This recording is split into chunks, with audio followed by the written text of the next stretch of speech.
การแถลงลดเหตุรุนแรงในช่วงเดือนรอมฎอนตามข้อตกลงร่วมกันของสภาความมั่นคงแห่งชาติและกระบวนการแนวร่วมปฏิวัติแห่งชาติมาลายูปัตตานีหรือ BRN นะครับ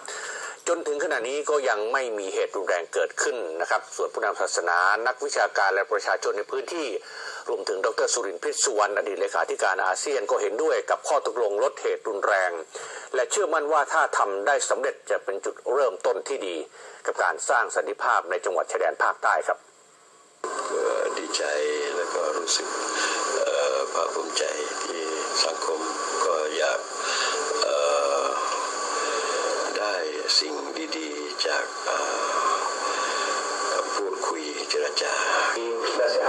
ประธานสมาพันธ์คณะกรรมการอิสลาม5จังหวัดชายแดนใต้ซึ่งเคยเสนอให้มีการลดเหตุรุนแรงในช่วงเดือนรอมฎอนเชื่อว่าข้อตกลงทั้งสองฝ่ายเป็นสัญญาณที่ดีและการถือศีลอดผ่านมา3วันในพื้นที่3จังหวัดชายแดนภาคใต้ไม่มีเหตุรุนแรงขึ้นนับจากนี้ไปต้องจับตาและก็รอดูสถานการณ์ว่าจะเป็นไปตามที่ตกลงกันหรือไม่แต่อย่างน้อยข้อตกลงนี้แสดงให้เห็นถึงความจริงใจในการแก้ปัญหาซึ่งทั้งสองฝ่ายต้องอดทนอดกลั้น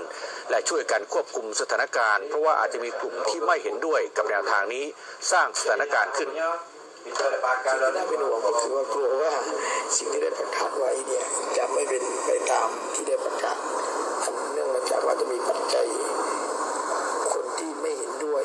มาจากทั้งสองฝ่ายนะว่าจะทำให้บรรยากาศเหล่านี้เนี่ยมันคือถ้ามีเหตุการณ์เมื่อไหร่เนี่ยนะครับกระบวนการพูดคุยเนี่ยควรจะสะดุด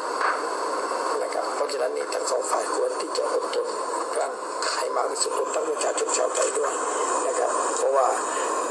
เราปฏิเสธไม่ได้ว่าคนที่ไม่เห็นด้วยในการพูดคุยเนี่ยมันก็มีมากอยู่ผมคิดว่าเป็นนิมิตหมายที่ดีเพราะว่าอันนี้เป็นข้อตกลงร่วมระหว่างตัวแทนของฝ่ายรัฐบาลไทยกับตัวแทนของ BRN ซึ่งมีมาเลเซียเป็นผู้อำนวยความสะดวกแล้วก็แถลงจุดยืนในช่วงรอมฎอนเพราะว่าเป็นนิมิตหมายที่ดีทุกคนก็มีความหวังว่าความรุนแรงจะลดลงได้จริงถ้ามีเหตุการณ์เกิดขึ้นก็ต้องสอบสวนดูว่าเป็นจากฝ่ายไหนคิดว่ามันก็มีอาชญากรรมอื่นด้วยมันอาจจะไม่ใช่เพราะเรื่องการต่อสู้ด้วยอาวุธระหว่างรัฐบาลไทยกับ BRN อย่างเดียวเพราะฉะนั้นในกรณีที่เกิดขึ้นในห่วง40วันเนี่ยก็น่าจะมีการพิสูจน์ข้อเท็จจริงกันแล้วก็แถลงต่อสาธารณะประธานสภาสังคมชายแดนใต้เชื่อว่าเป็นนิมิตหมายที่ดีเพราะเป็นข้อตกลงร่วมระหว่างผู้แทนรัฐบาลไทยกับฝ่าย BRN โดยมีผู้แทนจากมาเลเซียเป็นคนแถลงจุดยืนในช่วงเดือนรอมฎอนทุกคนมีความหวังว่าความรุนแรงจะลดลงได้จริงแต่ถ้ามีเหตุการณ์เกิดขึ้นต้องสอบสวนมาจากอะไรนะครับและมีการพิสูจน์ข้อเท็จจริงและแถลงต่อสาธารณะและหาก40วันนับจากนี้ไม่มีเหตุรุนแรงก็จะเป็นรากฐานที่ดีในการพูดคุยครั้งต่อไปเช่นเดียวกับผู้อำนวยการศูนย์เฝ้าระวังสถานการณ์ภาคใต้เชื่อว่าข้อตกลงนี้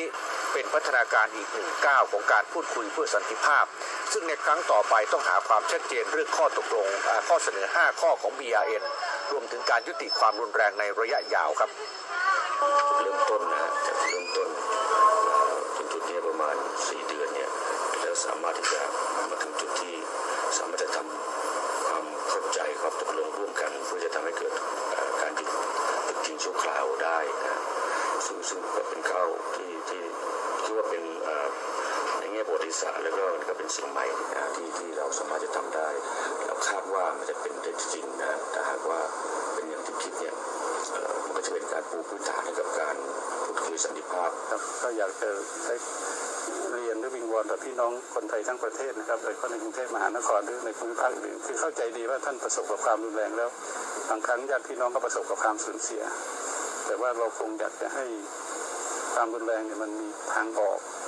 ความรุนแรงมันสามารถยุติได้ในระยะยาวอย่างยั่งยืนไม่มีอะไรดีกว่าการใช้สันติวิธีการพูดคุยกันผู้ช่วยศาสตราจารย์ปิยกิจถาวรรองเลขาธิการสบตในฐานะที่เป็นชาวไทยพุทธในพื้นที่เชื่อมั่นว่าข้อตกลงนี้จะนำไปสู่การปฏิบัติลดเหตุรุนแรงได้จริงนะครับเพราะว่าปกติแล้วในช่วงรอมฎอนหลายปีที่ผ่านมาความรุนแรงจะสูงขึ้นแต่ว่าปีนี้ผ่านมา4วันไม่มีเหตุรุนแรงเจ้าหน้าที่ถ้าทุกฝ่ายช่วยกันก็จะทำให้เดือนรอมฎอนนี้เป็นเดือนอันประเสริฐและช่วยสร้างบรรยากาศสันติภาพนะครับ เลขาธิการสภาความมั่นคงแห่งชาติบอกว่าเป็นโอกาสดีครับที่ BRN ให้ความมั่นใจจะระงับเหตุรุนแรงในพื้นที่ตลอด 40 วันในเดือนรอมฎอนพร้อมๆกับฝ่ายไทยก็ปรับกำลังให้ในพื้นที่เหมาะสมนะครับส่วนท่าทีของมาเลเซียในฐานะคนกลางก็คาดหวังว่าจะเป็นสัญญาณที่ดีหลังจากผ่านการพูดคุยกันมาถึง 4 ครั้งแล้วติดตามกับคุณมนตรีอุดมพงศ์ครับ เมื่อในตอนที่พูดคุยครั้งล่าสุดเนี่ยเรามีหลักการว่าอาจจะมาพูดถึงรูปแบบการดำเนินการแล้วก็สามารถให้ผู้อำนวยความสะดวกเนี่ยเป็นตัวแทนในการแถลงข่าวได้เลยนะครับโดยทั้งสองฝ่ายยินยอมพร้อมใจซึ่งกันและกันแล้วครับเลขาธิการสภาความมั่นคงแห่งชาติเปิดเผยเหตุผลที่การแถลงแนวทางลดเหตุรุนแรงระหว่างเดือนรอมฎอนเมื่อวานนี้โดยมาเลเซียในฐานะผู้อำนวยความสะดวกแถลงเพียงฝ่ายเดียวไม่มีตัวแทนทั้งฝ่ายไทยและ BRN เพราะนั่นเป็นข้อตกลงร่วมกันจากการเจรจาเมื่อกลางเดือนมิถุนายนที่ผ่านมาเพราะเห็นว่าทั้งสองฝ่ายควรนำเสนอประเด็นผ่านมาเลเซียและมาเลเซียสามารถแถลงข่าวได้เมื่อเป็นที่ตกลงของทั้งสองฝ่ายแล้วอย่างไรก็ตามเลขาธิการสภาความมั่นคงแห่งชาติยังมองว่าประเด็นสำคัญไม่ใช่การมีหรือไม่มีตัวแทนของสองฝ่ายนั่งร่วมเวทีแถลงในครั้งนี้หรือไม่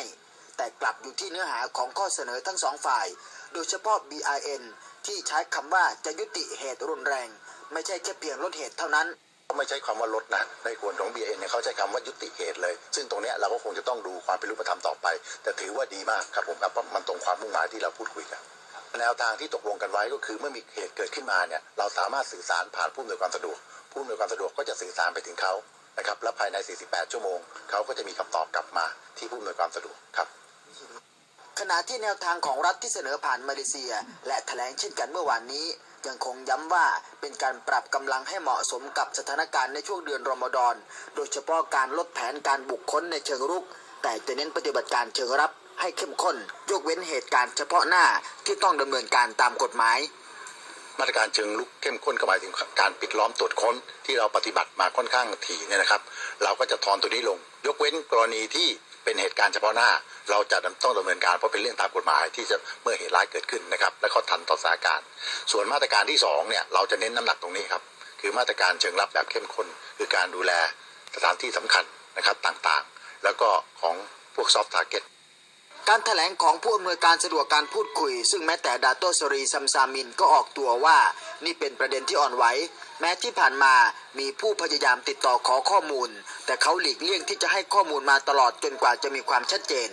จนกระทั่งถึงครั้งนี้และเป็นครั้งแรกของการแถลงต่อสื่อมวลชนหลังจากผ่านการพูดคุยมาแล้วถึง4 รอบและเมื่อมีความชัดเจนในแนวสันติภาพก็น่ายินดี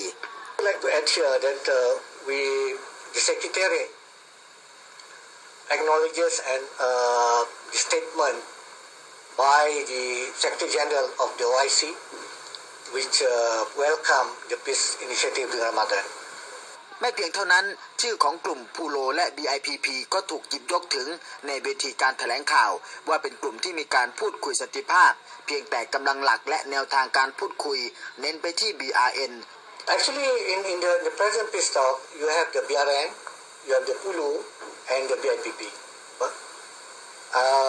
These are 3 major groups. Oh, there are other groups. You can even just come to me and say PULU has managed to integrate. It doesn't matter. But for me, they are the ones who are supposed to decide who to present them. And from what we understand, BRN is the core group. อย่างไรก็ตามแม้ว่านี่จะเป็นครั้งแรกของการแถลงและแนวปฏิบัติที่เป็นรูปธรรมมากที่สุดจากการพูดคุยกันมา4 ครั้งแต่ขณะเดียวกันนี่ก็คือบททดสอบว่าข้อเสนอของแต่ละฝ่ายทำได้จริงหรือไม่รวมถึงความเป็นไปได้ที่จะมีการพูดคุยกันอีกครั้งอาจจะต้องใช้เวลาในช่วง40 วันนี้เป็นปัจจัยในการประเมินด้วยเช่นกันมนตรีอุดมพงษ์ข่าว3 มิติรายงานพักสักครู่กลับมาช่วงหน้าโดยเฉพาะชาว